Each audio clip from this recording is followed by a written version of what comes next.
Mrs. Anderson's Learning Detectives. We're gonna solve a case and learn all the lessons. Hello, my little learning detectives. It's actually time to go back to school. My goodness, I'm excited. I hope you are too. But you know, sometimes you end up going to a brand new school and you don't know anybody. Let's find out what happens on the day you begin. This book was written by Jacqueline Woodson and illustrated by Rafael Lopez. Here's our title page.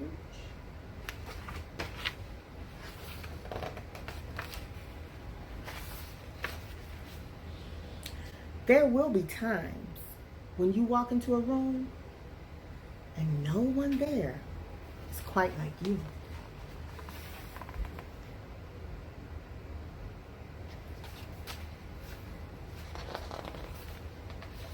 Maybe it will be your skin, your clothes, or the curl of your hair.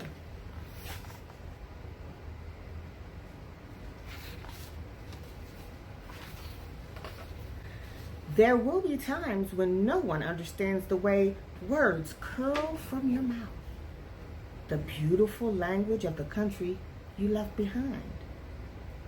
My name is Rigoberto. We just moved here from Venezuela. And because they don't understand, the classroom will fill with laughter until the teacher quiets everyone.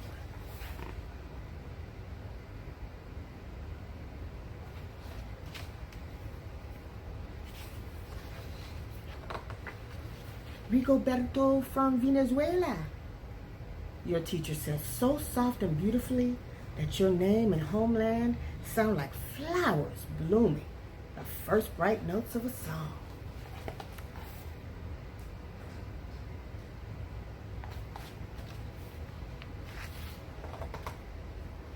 There will be times when the words don't come.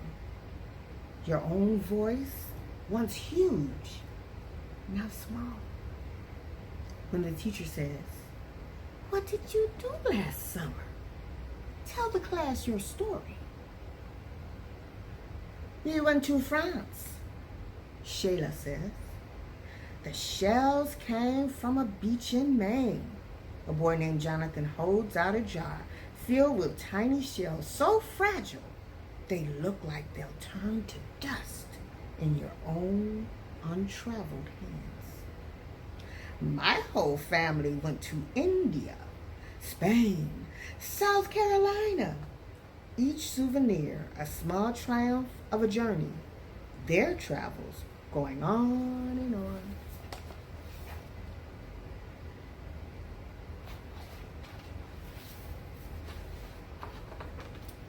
And as you stand in front of that room, you can only remember how the heat waved as it lifted off the curb, and your days spent at home caring for your sister who made you laugh out loud and hugged you hard at nap time.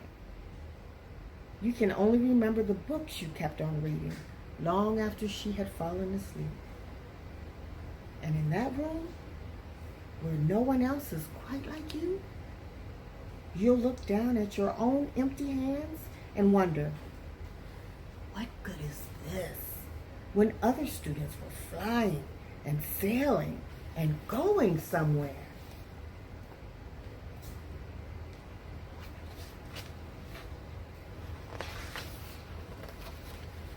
There will be times when the lunch your mother packed for you is too strange or too unfamiliar for others to love as you do.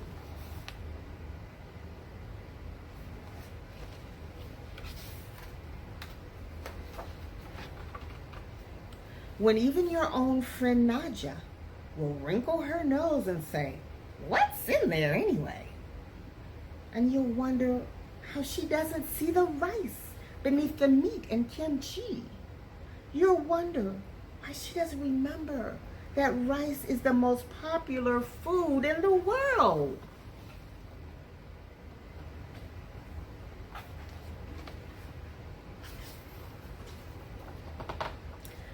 There will be times when the climbing bars are too high, the run is too fast and far, the game isn't one you can ever really play. I don't want him on our team. You can watch. Maybe you can have a turn later.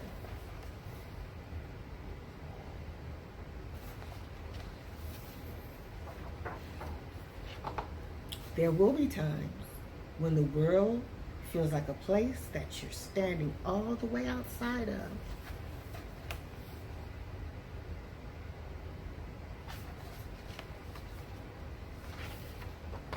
And all that stands between you is your own brave self, steady as steel and ready, even though you don't yet know what you're ready for.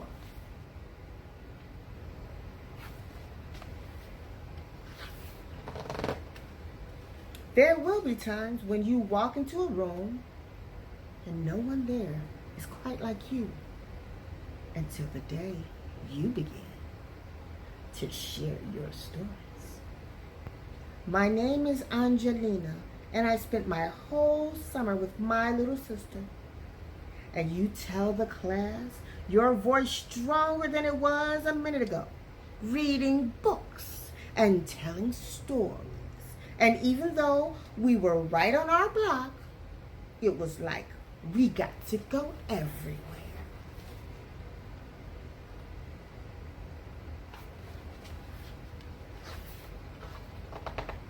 Your name is like my sister's, Rigoberto says. Her name is Angelina too. And all at once, in the room where no one else is quite like you, the world opens itself up a little wider to make some space for you.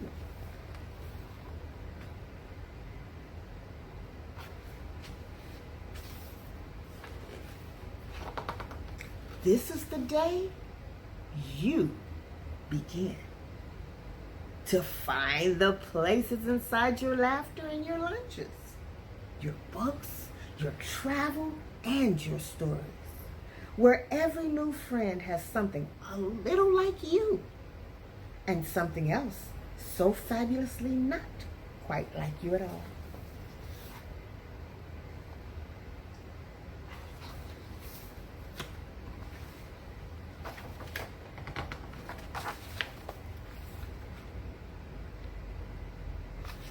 I hope you always remember that there's no one quite like you.